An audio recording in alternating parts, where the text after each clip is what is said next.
حديث اليوم وحديث كمانتا. إنه الخلق العظيم المجتبى وهو مشكاة الفضيلة والمعين فمحمد قد تجلى رحمة للعالمين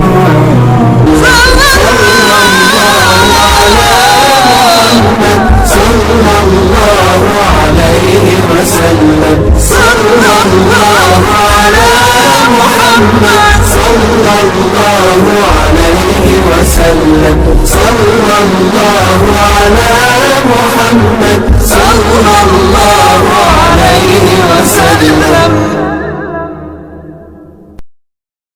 عن عبد الله بن عمرو أن النبي صلى الله عليه وسلم قال: 4 من كن فيه كان منافقا خالصا، ومن كانت فيه خصلة منهن كانت فيه خصلة من النفاق حتى يدعها: إذا اؤتمن خان، وإذا حدث كذب، وإذا عاهد غدر، وإذا خاصم فجر. متفق عليه. waxaa laga wariyey cabdilaahi bni camrin in uu yidhi nebigu sala allahu calayhi wasalam 4 sifo qofkii laga helaa wuxuu noqday munaafaq dhab ah oo wuxuu kulansaday calaamadihii nifaaqa. qofkii midkood laga helaana wuxuu leeyahay sifo ka mid ah sifooyinka nifaaqa ilaa uu ka tago. haddii la aamino waa khiyaana, hadduu warramo been buu sheegaa, hadduu ballan ama heshiis galana waa buriyaa, hadduu doodana xaqa waa ka leexdaa. bukhaari iyo muslim ayaa soo saaridiisa isku raacay. maxaynu ka faa'iidaysanaynaa xadiidka? 1. munaafaq dhab ah ayuu noqdaa. meesha uu nebigu yidhi waxaa laga wadaa wuxuu kulansaday sifooyinkii nifaaqa. qofkuna wuxuu shabbahaa munaafiqii dhabta ahaa oo uu sifooyinkiisii wataa. macnuhu ma aha in uu yahay kii islaamka muujisanayay ee gaalnimadana qarsanayay. 2. nifaaqu asal ahaan waa waxa qofku muujisto iyo waxa uu qarsado oo kala duwanaada. 3. nifaaqa caqiidada galaa waa in qofku muslimnimo muujisto gaalnimona qarsado, waana ka xun yahay gaalnimada. 4. nifaaqna camalfalka qofka muslimka ah ayuu galaa oo waa markii qofka lagu arko sifo ka mid ah sifooyinkii nifaaqa oo xadiidkani qayb ka mid ah sheegay. 5. xumaanta sifooyinkan iyo sida ay u halligi karaan qofka, weliba markuu kulligood ku sifoobo iyo mugdiyada uu dhex dabaalan. 6. sifo kasta oo sifooyinkan ka mid ihi waxay tusaysaa baatilnimo iyo xaq ka leexasho, waa dulmi, sir iyo been abuur.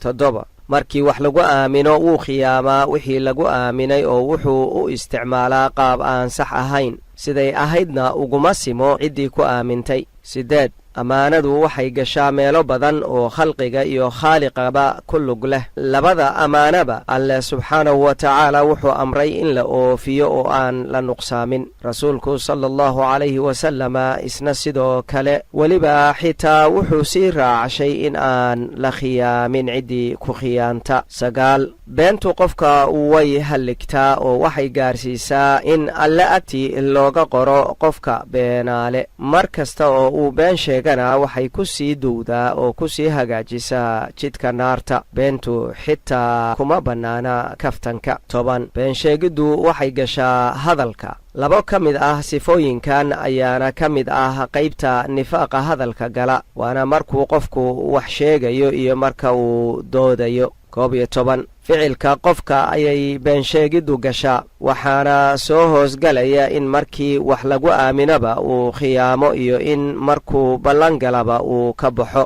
12. sidoo kale waxay gashaa xaaladaha qofka, sida in uu markuu ballanqaadaba uu burinayo. 13. 3 xaaladood oo waxaa jira la oggolaaday in wax been u eg la sheego. xaaladaha dagaalka si aan cadowgu sirta muslimiinta u ogaan, markii dad dhiilo dhex martay la heshiisiinayo oo wanaag loo kala geeyo yuuba jirine. iyo maaweelada u dhaxaysa labada qof ee isu dhaxda ama isqaba. 14 burinta ballamaha ama heshiisyadu waxay noqon kartaa mid u dhaxaysa addoonka iyo rabbigiis ama mid u dhaxaysa addoonka iyo khalqiga kale. 15 ballanburiyayaasha rabbi wuxuu aakhiro u ballanqaaday in uusan la hadlin oo si naxariis leh u fiirin oo daahirin, cadaab xanuun badanna ay leeyihiin. 16 nebiguna sala allahu calayhi wasallam heshiis jebiye kasta wuxuu ka sheegay in maalinta qiyaame loo yeeli doono calan loogu magacdarayo isaga ballanburintiisaas oo laga taagayo baridiisa ama meesha uu ku fadhiisto. marbana sida axaadiistu sheegayso dherarkeedu wuxuu noqonayaa ballanburintiisu inta ay la ekayd. 17 ballan ilaalintu waa dabeecad islaamnimo oo aad u heer sarraysa. saxna ma aha in loo tiiriyo cid kale iyadoo oo la moodsiinayo in islaamku ama muslimku uusan ballanta ilaalin. ereyada cajaa'ibta leh ee la isticmaalo ayaa waxaa ka mid ah ballanta ingiriiska weeye ballantaydu, awalba ballan afrikaan ayay ahayd iyo wixii la mid a. 18 dood xaq uga iilashadu waa markii uu qofku isaga oo og xaqii uu haddana kas uga leexdo oo uu xaqii ka dhigo baatilkiina ka dhigo xaq.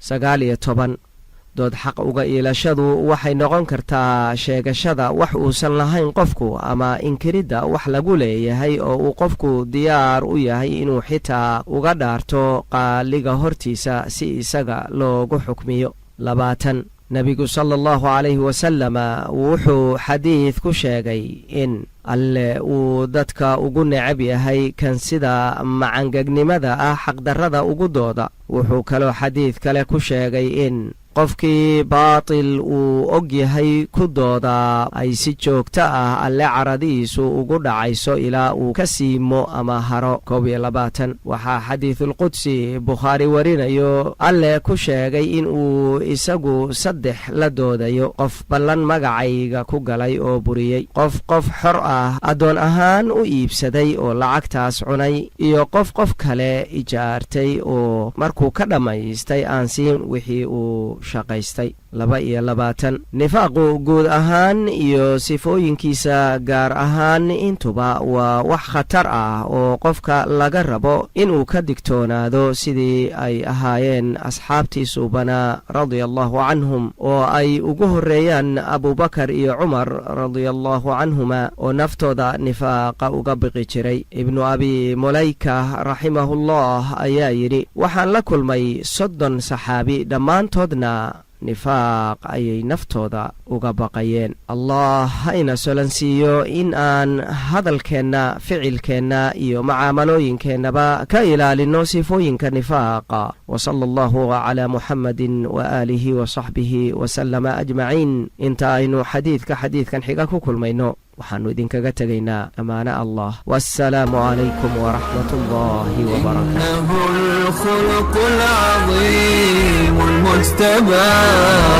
وهو مشكاة الفضيلة والمعين، فمحمد قد تجلى رحمة للعالمين.